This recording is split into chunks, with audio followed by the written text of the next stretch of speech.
आज की हमारी कहानी का नाम है नर्तकी के दोहे से मिला आत्मज्ञान।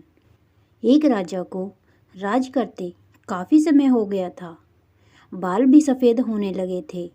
एक दिन उसने अपने दरबार में उत्सव रखा और अपने मित्र देश के राजाओं को भी सादर आमंत्रित किया। वह अपने गुरुदेव को भी बुलाया।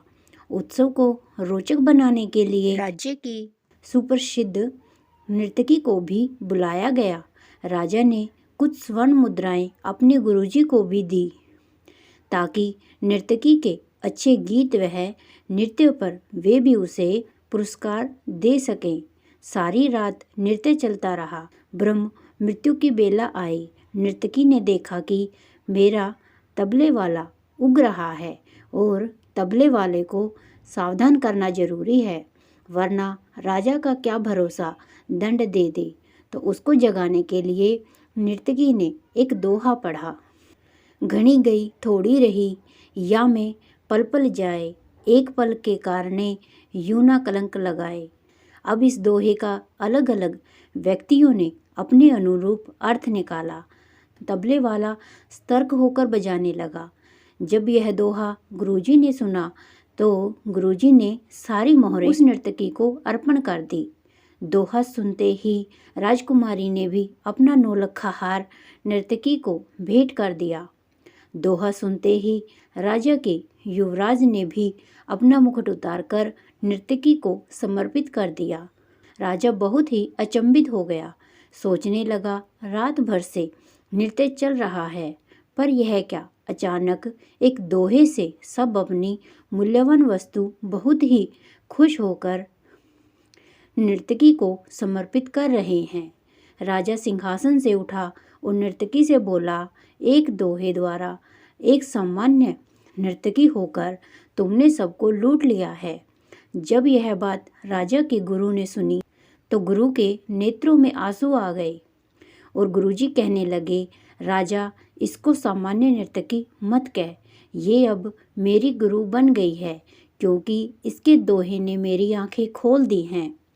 दोहे से यह कह रही है कि मैं सारी उम्र जंगलों में भक्ति करता रहा और आखिरी समय में नर्तकी का मुजरा देखकर अपनी साधना नष्ट करने यहाँ चला आया हूँ।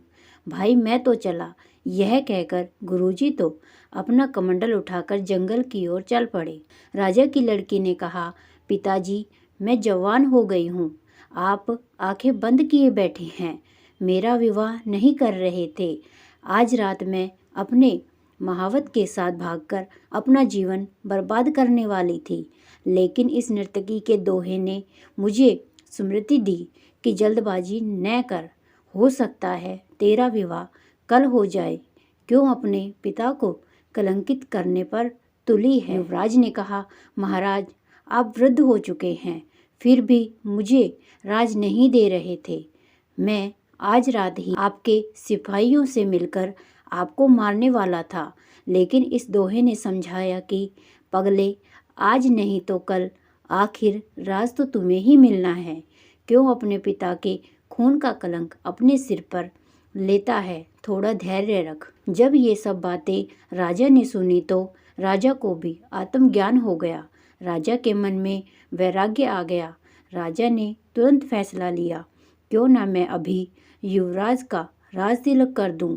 फिर क्या था, उसी समय राजा ने युवराज का राज तिलक किया और अपनी पुत्री को कहा, पुत्री, दरबार में एक से एक राजकुमार आए हुए हैं। तुम अपनी इच्छा से किसी भी राजकुमार के गले में वरमाला डालकर पति रूप में चुन सकती हो। राजकुमारी ने ऐसा ही किया और राजा सब त्याग कर जंगल में गुरु की शरण में चला गया। यह सब देखकर नर्तकी ने सोचा, मेरे एक दोहे से इतने लोग सुधर गए, लेकिन मैं क्यों नहीं सुधर पाई। उसी समय नर्तकी में भी वैराग्य आ गया। उसने उसी समय निर्णय लिया कि आज से मैं अपना नृत्य बंद करती हूँ। हे प्रभु, मेरे पापों से मुझे क्षमा करना। बस आज से मैं सिर्फ तेरा नाम सिमरन करूँगी। आपको यह कहानी अच्छी लगी तो वीडियो को लाइक करें, शेयर करें और चैनल को सब्सक्राइब करें।